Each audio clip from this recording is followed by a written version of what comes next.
Hey everybody, happy Tuesday. Good morning. Your excitement is inspiring, Bob. That's the best I could do for a Tuesday morning. Better than I got, man. Oh, all right. We'll give it another minute or two. Let folks trickle in here.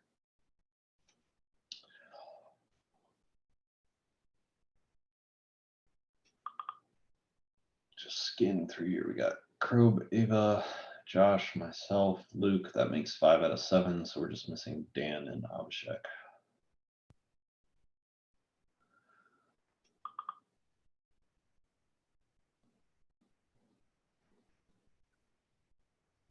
There's Dan. And just a reminder, if you don't mind putting your name in the attendance list on the meeting notes, I will paste them into the link to them in the chat. There we go.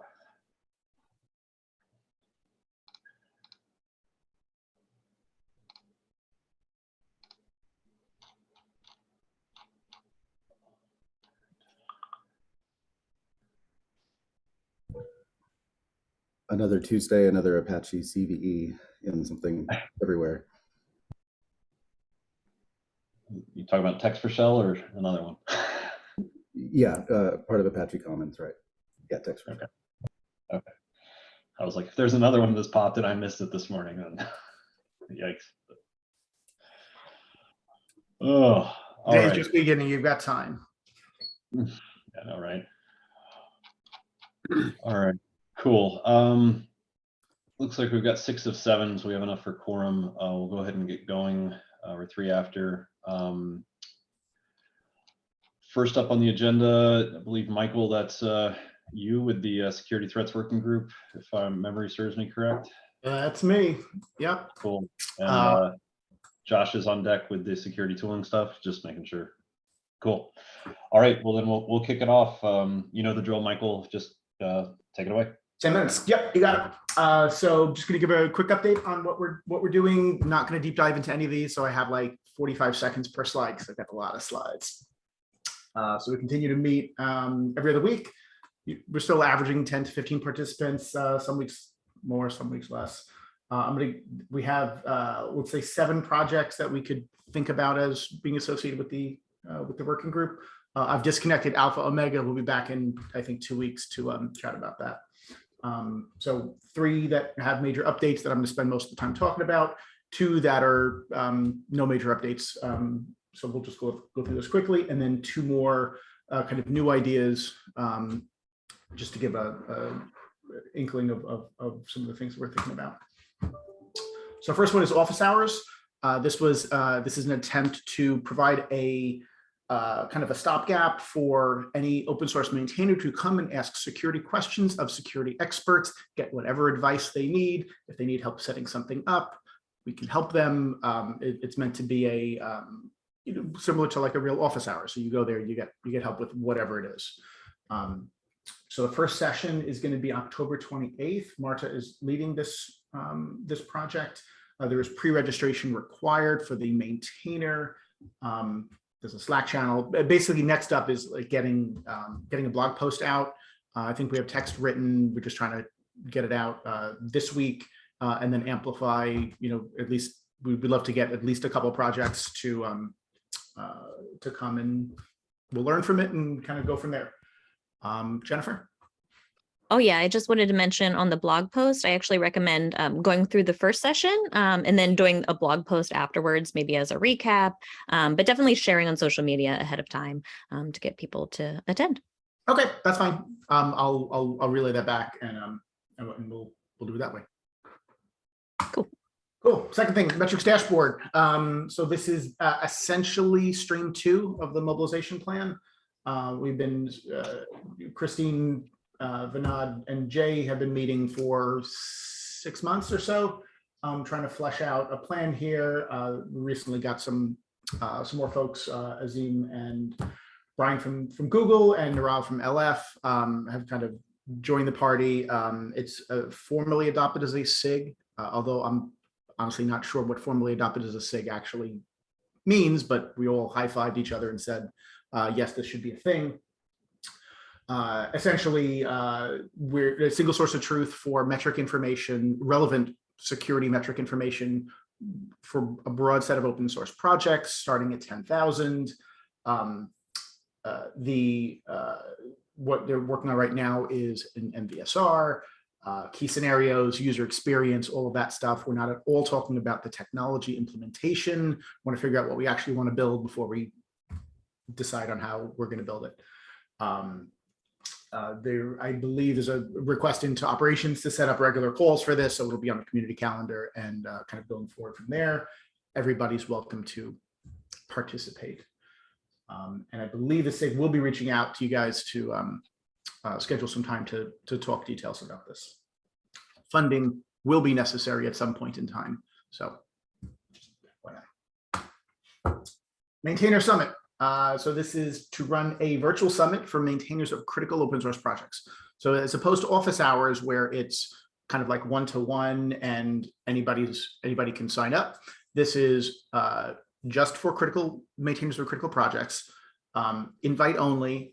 And the intent is to have more open dialogue between the maintainers and OpenSSF, and also critically between maintainers and themselves, not like one maintainer and another maintainer. Around security. So this works for me. This doesn't work for me. This is great on paper, but terrible in practice. Whatever kind of comes out of it. Obviously, we want to let them know what OpenSSF, the resources that OpenSSF has. One, so that they can come back to us. But number two, if they can just pick it up and use it, that's great too. But that's not really the main purpose. The real purpose is to have this dialogue and to have us like hear directly from them, as opposed to trying to infer what they might need based off of all of our experiences. So Alex, Emily, Manowar, and Ishel are leading this. I believe the target is January, although I couldn't find that in the notes, so I might have just made that up. But it'll be a small number of projects, maybe 30 to 40 maintainers for a 3 or 4 hour Zoom workshop. Do it, learn, rinse, repeat, and kind of go from there. So from the TAC, if you guys have recommendations on critical projects, otherwise we can just use the critical projects working group list. But if you have thoughts, the team would love to hear that. You can just ping them on the Slack channel directly. It doesn't need to go through me or anything. And there's going to be a panel during it. So if you have recommendations on a panelist, I'm sure that they would be very happy to hear that too.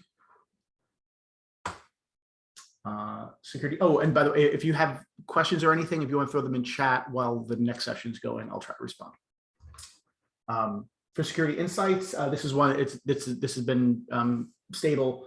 This is a spec to provide additional metadata about a project, such as, I run static analysis out of band. My project is no longer being maintained. I only do bug fixes. I distribute this on NPM and also on, Debian, things like that wouldn't be apparent to scorecards. Luigi's running this and trying to figure out what, how to take this beyond spec into like actual real world usage. We think that getting it integrated, getting scorecard be aware of this metadata file is one way to do that, but we're continuing to iterate on that.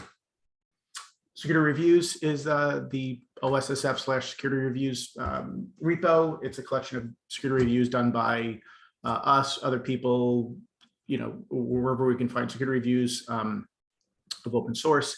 The intent is to give consumers one place to go to say, hey, has anybody ever looked at 7-zip? New reports are being added pretty regularly. It's not ramping up. It's just kind of stable, and it's growing slowly. The last two are two new ideas. First one is security review video. We need to have a better name because that name is terrible. But essentially, when different analysts do a security review of piece of open source or just software in general, everybody has their own methodology and their thought process and everything. And I thought it'd be interesting to actually catalog that in a video kind of, as you're doing it, you're talking about what you're thinking, and it's all being done live, or not live, it's all being done transparently, and then we publish it after the fact, assuming we don't find anything egregious. That's why we can't do a live stream. So take away a little bit of the magic of how these things actually get done. Next up, I need to connect with Amir to flesh this out a little bit more. We might just do a test run in maybe December, maybe a Zoom call and do that. But again, iterate on it. There's like zero cost to doing this, so figure why not try it. And final one is assimilation, which I love the name, but this would be a sim for the open source community to monitor and respond to interesting events. So backdoor was published, malware was found, whatever, things like that. We could take the package analysis rules, because I know a lot of them are good. We have additional rules that we're able to contribute, me being Microsoft TAC, can contribute, but then operationalize it and do something. The problem that it's great to have a tool that spits out this stuff, but if you don't have anybody to catch it, then it's, what do you do? So we're thinking about what that might look like. There is a deck attached to this deck that goes into this with more detail. This is not ready. This has been in the oven for 5 minutes out of an hour. So, but feedback is always welcome. And Hey, Michael, yes, if your logo for this isn't a goose that looks like a Borg, I would be very disappointed. oh, totally.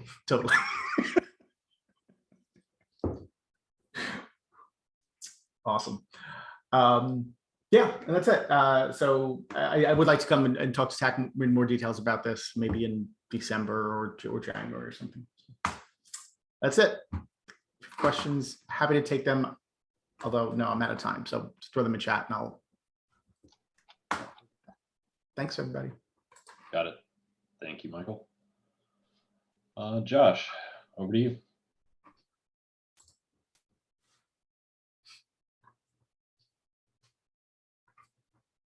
Muted. All right, now you can hear me. All right, this shouldn't take too long. So this is for the security tooling working group. Excuse me. We've got kind of 3 active projects at the moment that fall under the tooling working group, the SBOM Everywhere effort, which is stream 9, I think 9. There's a false positive suppression specification, which I guess, I don't know, is David on? It hasn't really gone anywhere in a while. Then there's the OSS fuzzing working group. This group is pretty self-hosting. They don't really report to the working group in any meaningful way, which is fine. They do their thing. They're doing a great job. And so I'm happy to let them be. I'll kind of talk about SBOM Everywhere because that's the big thing. I think in this group, we've usurped our bi-weekly meeting with an SBOM Everywhere meeting, just because planning another meeting is difficult, and we all need more meetings, like we need holes in our heads. So the things we've been up to lately in SBOM Everywhere is just a lot of defining how the group is going to work. It's one of those things that's always amusing to me when you start kind of a new effort. It's hard to put the right pieces in place. It feels like it shouldn't be, but it always is. And so there's just a lot of like defining the mission. What do we want to work on? What don't we want to work on?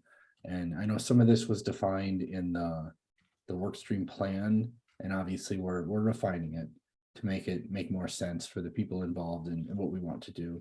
There's the coordinating of the Python SPDX library. I've got a slide that kind of explains where that's at right now. We'll get to that in just a minute. There's an SBOM landscape proposal that we're working on. So one of the things the group has identified is that actually getting things done is very hard. And so one of our goals for the work stream is to spend our time working more on like funding proposals and then trying to farm that out as much as possible versus trying to get us to do the work, because it's not practical, right? We have enough trouble getting the stuff we're working on done, much less trying to take on something new. What the SBOM landscape proposal is there's a thing in the CNCF they call the landscape. It's here, I can pull it up actually. I I gotta move this thing out of the way. How the hell do I move this Zoom bar? All right, there we go. It's quite nice. It's huge. The SBOM one wouldn't be quite as large, but basically the idea is to take this, and now this is, we're working on this proposal. This isn't set in stone in any way, so please don't read anything into it, but we would like to see literally this sort of tool, but with SBOM tooling and formats and standards and kind of everything going on in the landscape universe. That way it's easier for discovery and cataloging.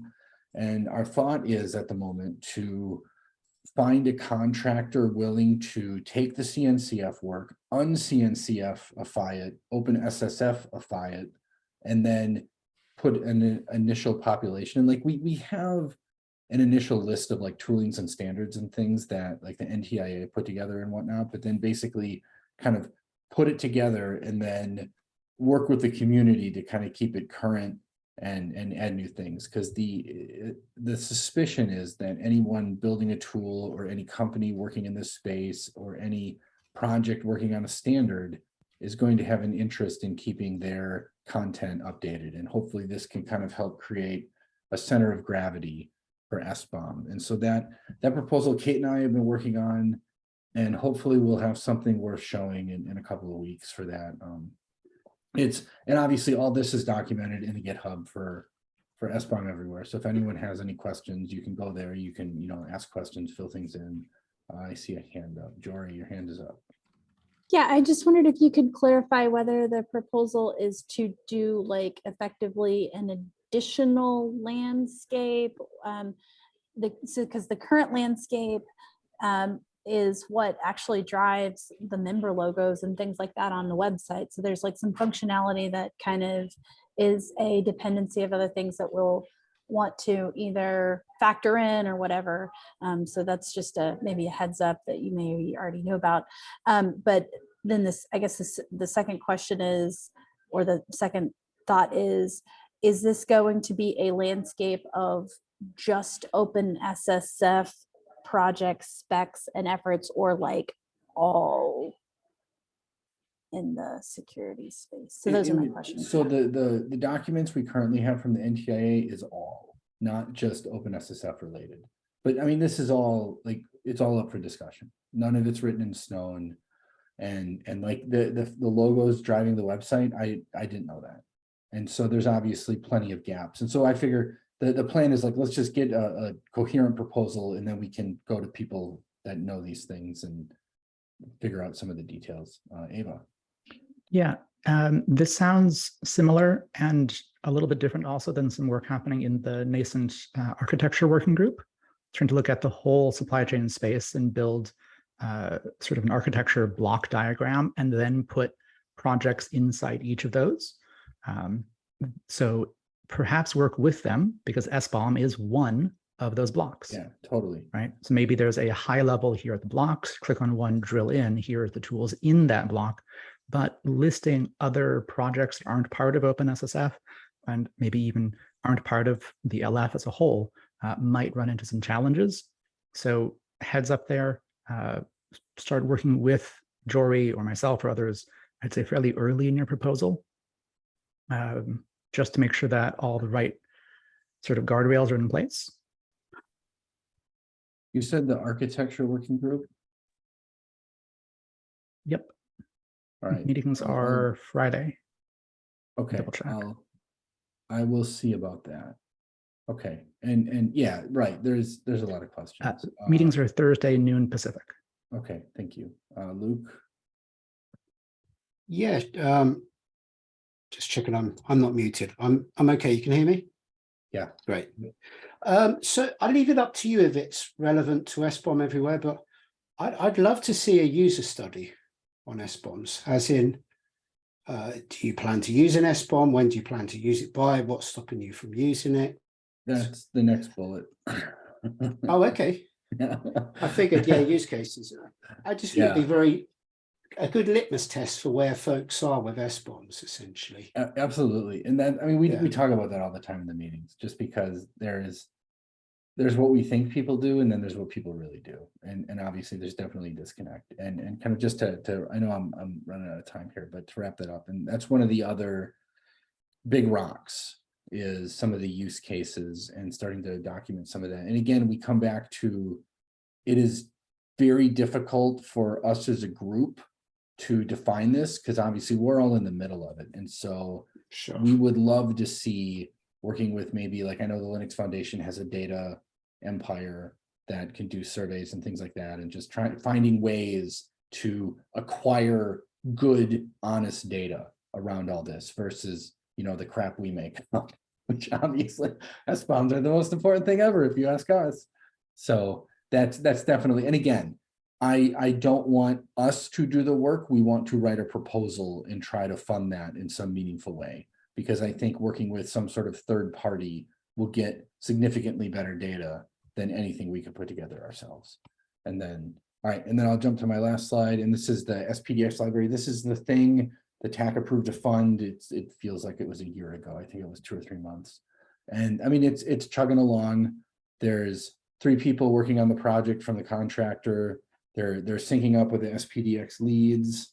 In the next week or 2, we should have like some more public facing things start to happen with, you know, meetings and the repo being updated and kind of all that. So it's, I don't have anything super exciting to say yet, but it's moving along just as we expect. So that's good news. I guess in this case, no news is good news for the most part.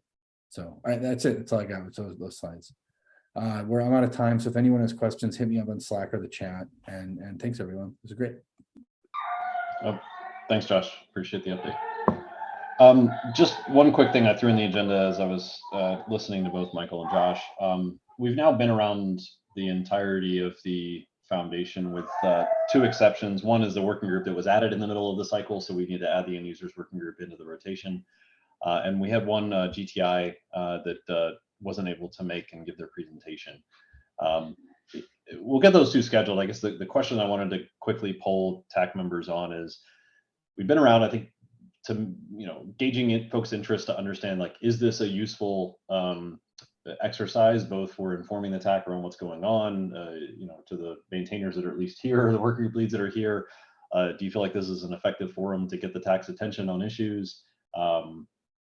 So I wanted to quickly just kind of pause and say, is this, as we instituted this process to kind of get that awareness and get that dialogue going, is it working? Are there any thoughts on in terms of like frequency or usefulness? We're spending roughly 1/3 of our time together in these meetings on these sorts of updates. So it is a significant part of the dialogue. I want to make sure that we're intentional about our time.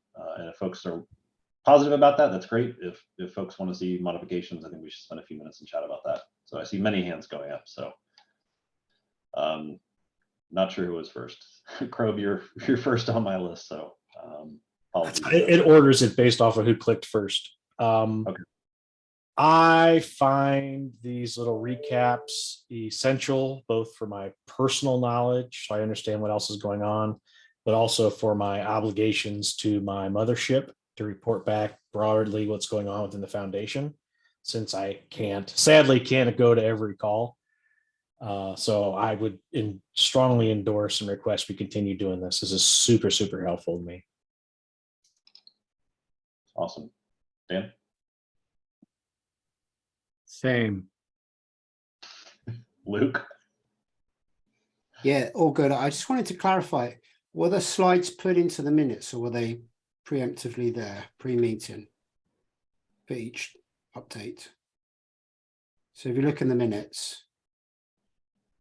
I mean, they were there when I opened the minutes to start the meeting, whether they were there, you know, days or weeks. Okay. Yeah. All right. So my thinking is we could streamline things if folks preemptively read the deck and then, you know, have their questions queued up possibly. I don't know. I'm just thinking of things to help slim down the time. Sort of, I'm guilty myself of just reading things on the fly as they were presented, but yeah. Okay. Yeah, I mean, it'd be nice, but I don't know that we necessarily need to require it. At least that's my opinion. Going back to like my macro question, I think they're super useful. I think it's especially in where we are in the overall life of the foundation. I think having this dedicated time and dialogue, and like the format that I think many of them have used around, hey, this is what's going on, this is where the TAC, we could use your attention, these are the things that we want to call up, I think is super useful. So at the moment, I would vote to continue this going forward as it exists. But like you said, having the pre-read there would be a nice to have for sure. But I think as we continue on the dialogue, going into next year, we just want to make sure that as we put processes in place, that they're useful and desirable by all involved here. Cool. Next topic I had on the agenda goes back to a discussion around updating the technical vision. So quick recap, since the last time we got together 2 weeks ago, we had a governing board meeting that many of the TAC members were able to attend. We had some dedicated time in the governing board meeting to discuss highlights, lowlights, opportunities for kind of things that we'd like to see greater focus on between the governing board and the TAC and the staff. I thought that communication was well received. I didn't, there was not a lot of contention, not a lot of argument. I think it was a decent dialogue.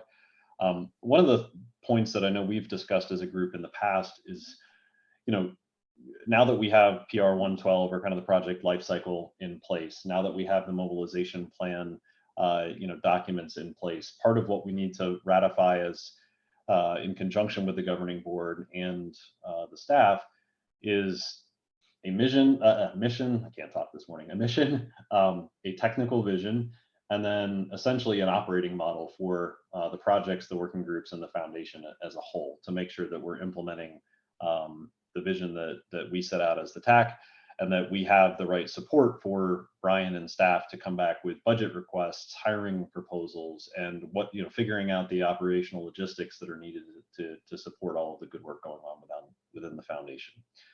So kind of as a lead up to the in-person meeting at the LF Member Summit, I believe it's on November 11th, if my memory doesn't fail me. One of the things that I'd like to go into that meeting with is a reasonably well-formed draft of an updated document that incorporates the current TAC's view as to what the vision of the foundation should fundamentally be. And so I know we've talked around this, there's been several dialogues going on between the Reference Architecture Poets Society, or the Diagrammers Society rather, trying to figure out exactly how do we position all of the activities.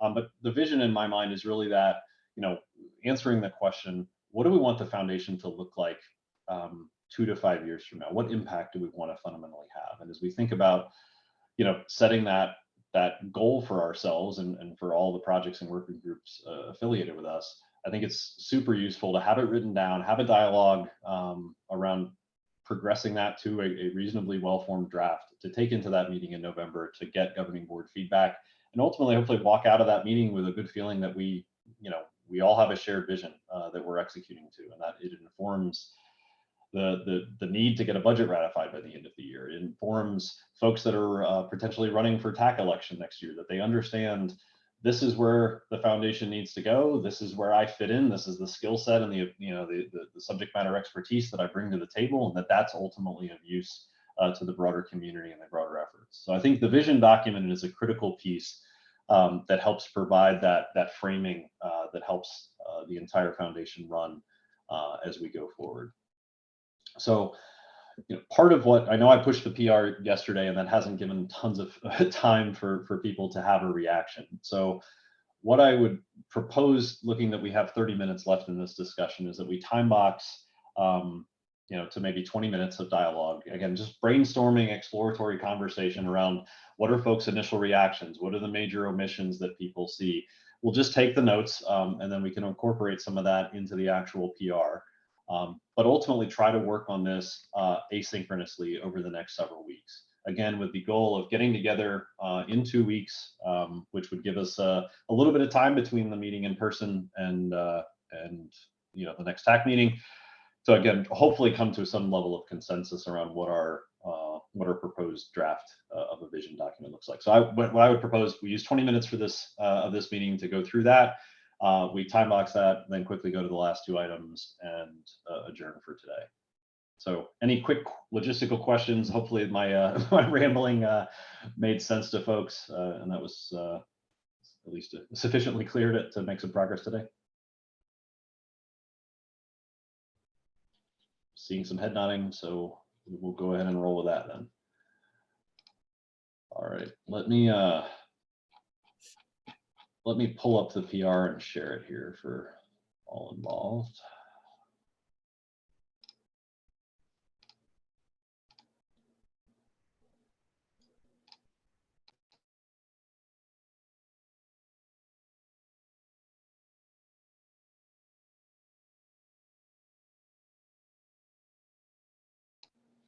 It did my muting the audio thing again. Somebody's going to have to teach me how to not do that going forward.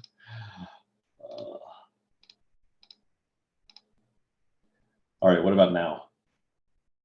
We hear you. Cool. Apparently there's a little button there that says share audio from tab, and I just need to unclick that. All right.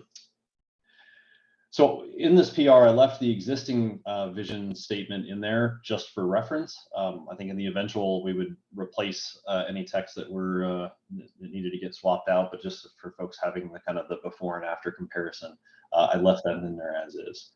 So what I would say is I'll go to this version here that we can hopefully see the markdown in. I would just call attention here to the top level items in bold. I added a couple bullets to maybe try to add a little bit of color, and then I added some block quotes that hopefully gave folks a flavor of maybe even jumping to almost a strategy conversation around. If you agreed with this is the end state that we would want to portray for the foundation, what activity do we already have going on within the foundation that would kind of naturally fit underneath that sort of descriptor?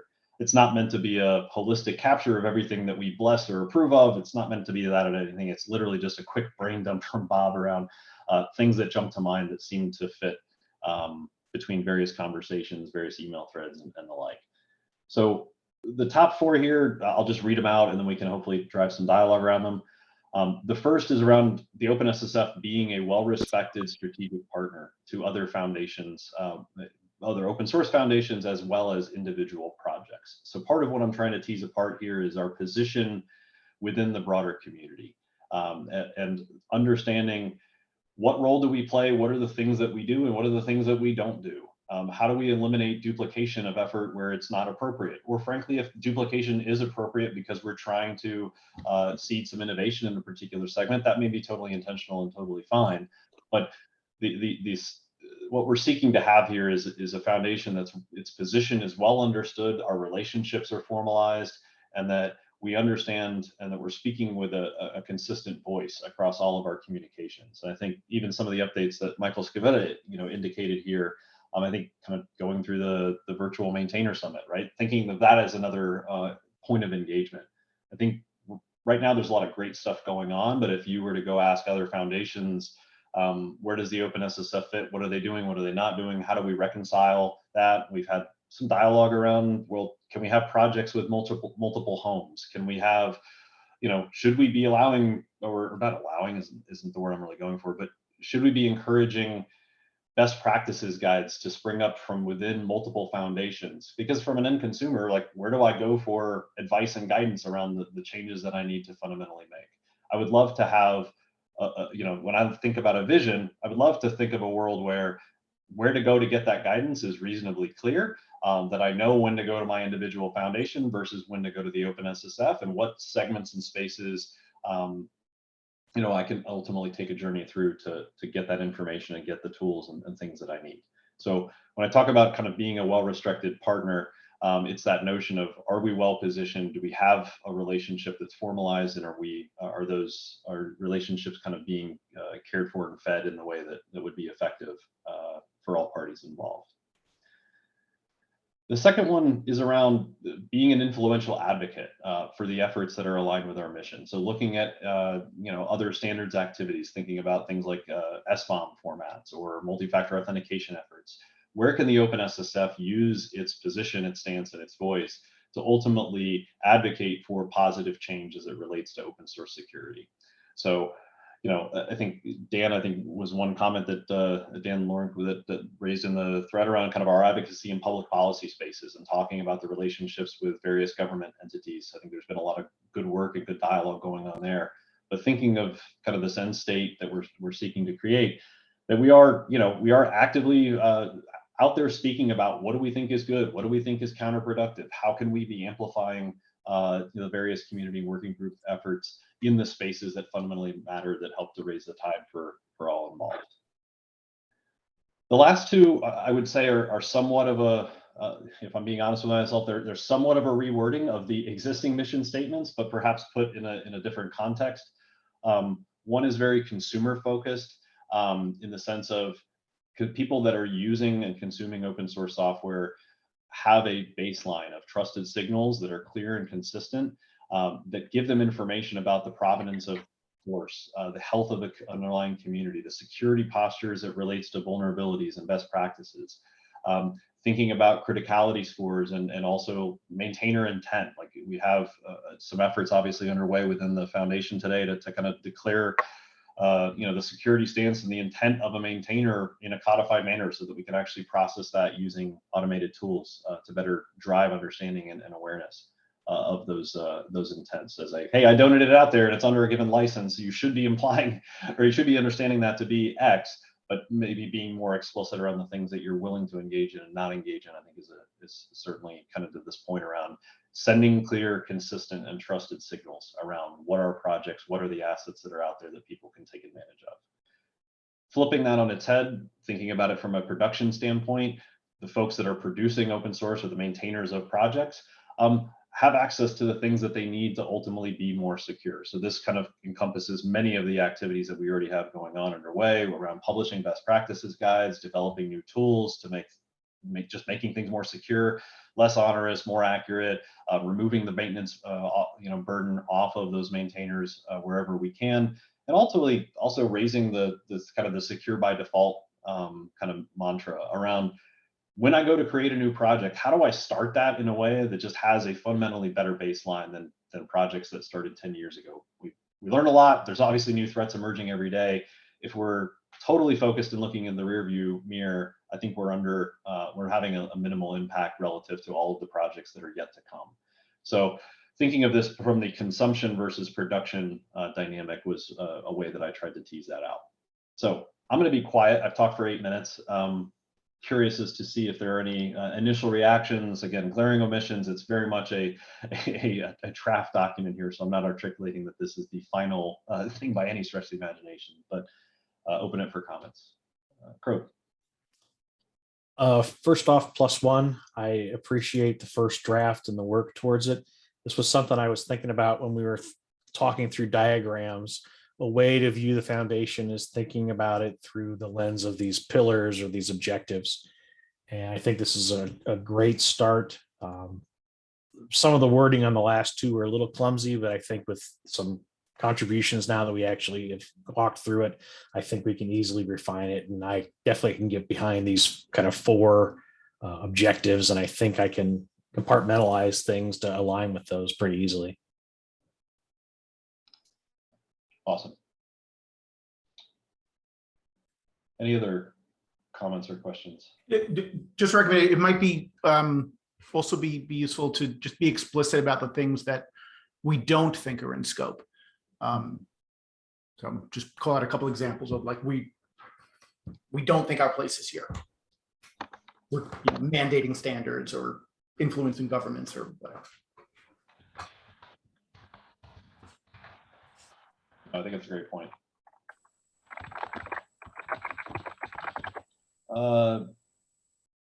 Eva. Yeah, these are pretty good, pretty clear. I like the comments others just made. My one thought is when I think of a vision statement for a foundation, I think of it differently than OKRs for a team. And so if it's okay with you, I might try to take these, combine them into a present tense future hypothetical, like the year is 2027, and here are the things we've accomplished. How does that sound to folks as a vision statement? Like, here's what we've done. That way we can all, if we can all agree on that end goal, we've had these impacts, we've gained this recognition, things are better in these ways, then we know what we're driving towards. And items like these 5 bullet points sort of fall from that or fit in that. Yeah, I'm certainly open to that. My only hesitation on that is I've seen that done in the past, and it causes people to too quickly jump to strategy and the how and the tactics. And so I think you can use that, I think, effectively, but like I said, I would just be concerned that if people take it as here's a prescriptive list of things that we think we should go do, you miss out on a little bit of the nuance there. So I think done well, yeah, I would be supportive of that framing. That's fair criticism of any objective setting. Yeah, for sure. But no, I'd love to. Again, I'm calling for collaboration here, so I'm more than happy if folks want to take a slightly different approach. So I'm totally fine with that. Jeff, I believe, was next. Yeah, I also think this is a great start. I was just going to add, it might be handy to include up front some sort of framework, because I've seen some folks struggle in groups where, people have different interpretations of what's meant by, the difference between a vision statement and a mission statement. So a mission statement should be why the TAC exists. And you can then kind of go down a structured ladder where, the next thing you might address would be some of the, the values that you want the organization to exude, and how, things will, how folks will behave. And then that kind of leads you down to a vision of what we want to be. And then from that vision, you can then define more accurately your strategy to get there, which is typically comprised of your objectives, the scope, speaking to the point that someone just made a bit ago about, scope. It's just as important to articulate what you're going to do as well as what you're not going to do. And then, what advantage does our, strategy have vis-a-vis, what makes us unique? Why do we have franchise to have a role in this ecosystem? So just some thoughts. No, I really like the notion that you suggested there around maybe having a list of values. I think that also helps to give a flavor in terms of not just what is the foundation doing and why, but how is just as important here, given the kind of the complexities that exist. So I really like that. I think that's a nice complementary addition to this. Brian. Yeah, a couple of thoughts. One is I do actually read this the way Ava, I think, intended to position it a bit in terms of, I think, even just in the very first sentence at the top here, this is where we'd like to be in 2 to 5 years, to be able to say these are attributes of the OpenSSF. These are maybe not specific accomplishments, but these are in general accomplishments, and that's a good thing. Secondly, I'd like, this feels like a very durable vision statement, not something that's likely to need to be revised frequently, and that's really important. That's really good. I think this is a process you wouldn't want to have to repeat too often.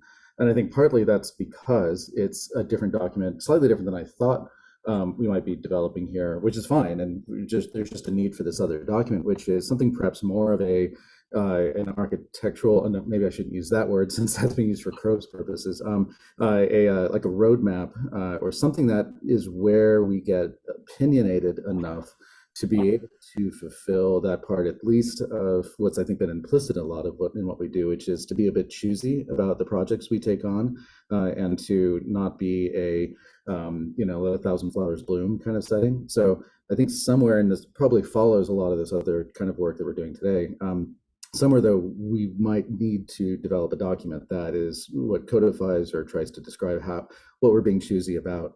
And how the pieces fit together. But I'm actually glad that doesn't fit in the technical vision.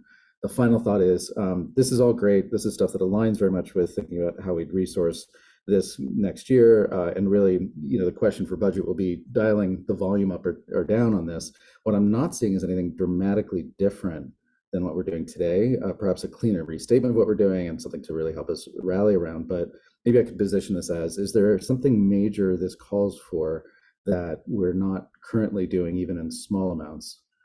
Like, where's there a major departure? Then I'll stop there.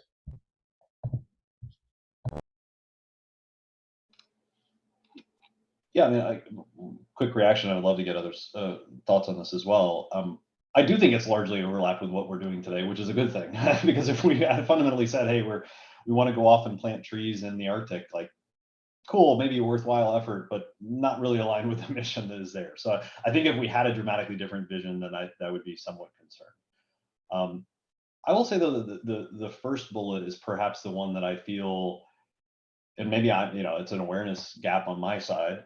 So certainly curious on others' thoughts here as well. But the first bullet around kind of the relationship with other foundations. I think there's a lot of activity and dialogue going on now between Alpha Omega, the Securing Software Repositories Working Group, many other working groups around point-to-point conversations between us and the Eclipse Foundations, us and the OpenJS Foundation, us and the Rust Foundation. But are we, I guess, maybe the question I've been asking myself is there an opportunity for us, the TAC and us, the governing board, to up-level that dialogue and to say, here's what our mission is. Where are you trying to go in the next 3 years, and how can we be of most help to you as a peer foundation out there? Have an honest dialogue and get feedback ahead of planning cycles as the years go on to say, is the money and the approach and the tools and all of the good work that we're doing, is it just ending up on somebody's desk somewhere? Are we seeing it actually being used? How could we make it even better? How could we have that? I think those conversations are going on at a point-to-point level, but I don't know that we're having them in a broad TAC and governing board context. So what I would love to see, and kind of in my mind, what I think about on that first notion of our role as a strategic partner, is saying, like, are we being as programmatic about outreach and intent and alignment as perhaps we should be? Maybe we're doing the tactics and we just need to up-level it a little bit more. But it feels like there's maybe an opportunity to be better aligned at an executive or a strategic level. But again, that may be just Bob's perception that's not shared by anybody else. But again, part of why I'm throwing this out there is to see whether there's agreement or disagreement on that. Jeff, I believe you had your hand up first.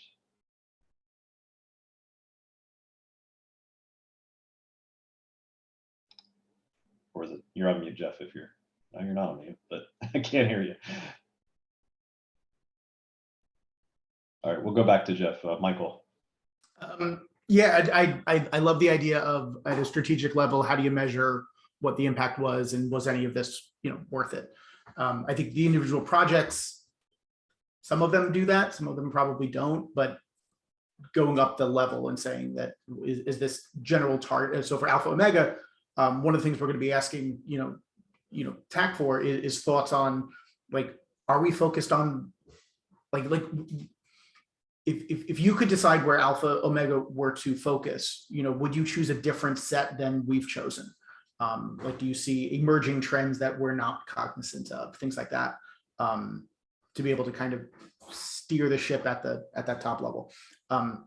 That was point one. And point two was, even just, and I posted this in chat, but even just the idea of a single landing page that has, like, every project that we're doing, status, links to more information, how it fits into the vision, would be awesome, because yeah, and that was exactly what was in my mind on that first bullet that I have highlighted. There was, like, just that note. And again, don't take any of that commentary as I think anybody's doing bad work or counterproductive work. It's more of the worry of, if we engage and people have this experience of death by 1,000 paper cuts, probably that means we should perhaps think a different approach. So that's a projection. I'm not saying it's happening today, but it's a, when I think about where do I want to be in the next 5 years, having that be smooth and streamlined is kind of an ideal state that I think we should be striving for. It's also a shame if we do awesome work, but nobody knows about it. So exactly, right. On a big +1, Michael, on that balance scorecard, because it's just a natural progression coming out of defining your vision to then get to a strategy, and then having a way to track the key elements of it. Got it. All right. in interest in time boxing myself, I know we have 10 minutes left, so one quick call for any last comments. Otherwise, we'll move on in the agenda. And thank you to those who have been adding comments on the PR while we've been going through.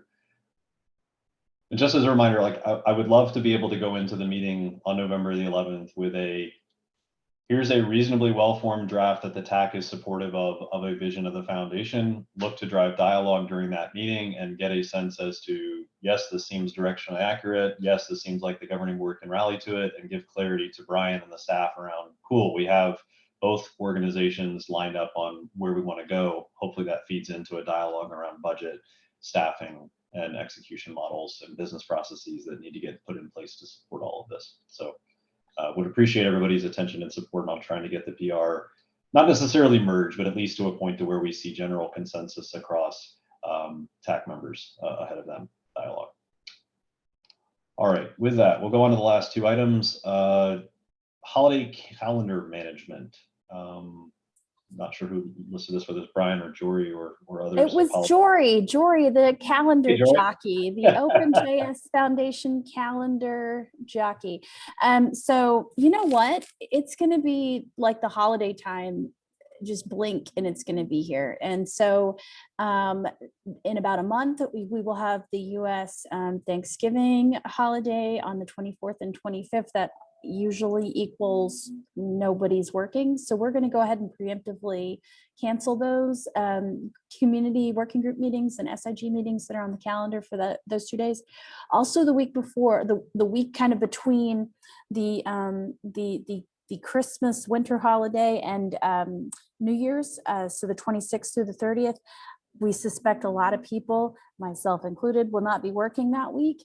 And so we're going to go ahead and remove meetings off of those calendars. But if your working group has kind of already indicated that like they're probably going to be slower, that Thanksgiving week, and you want to cancel other days that week, for example, or the week after New Year's or the week right before that December 25 holiday, just let us know so we can get that removed from the calendar.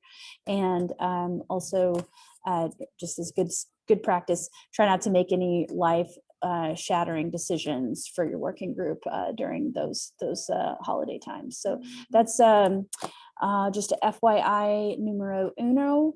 And then numero dos is Slack apps.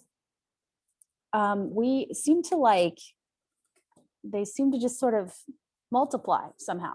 I don't know what half of the apps in like Coda, I had to look that up. What is Coda?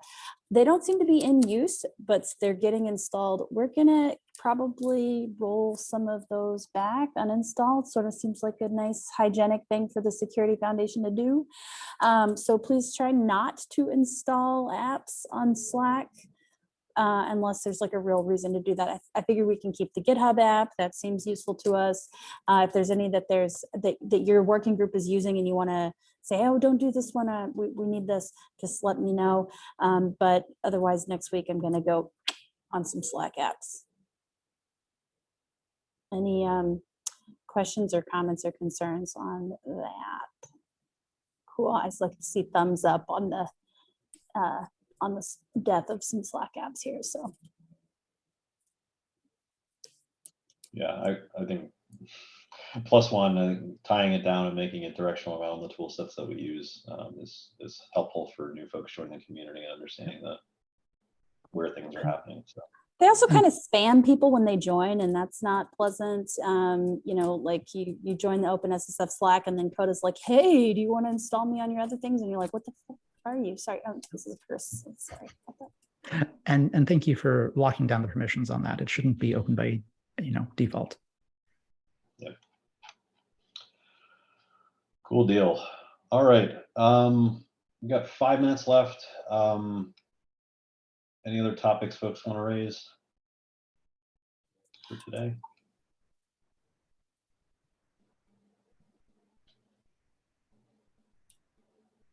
John.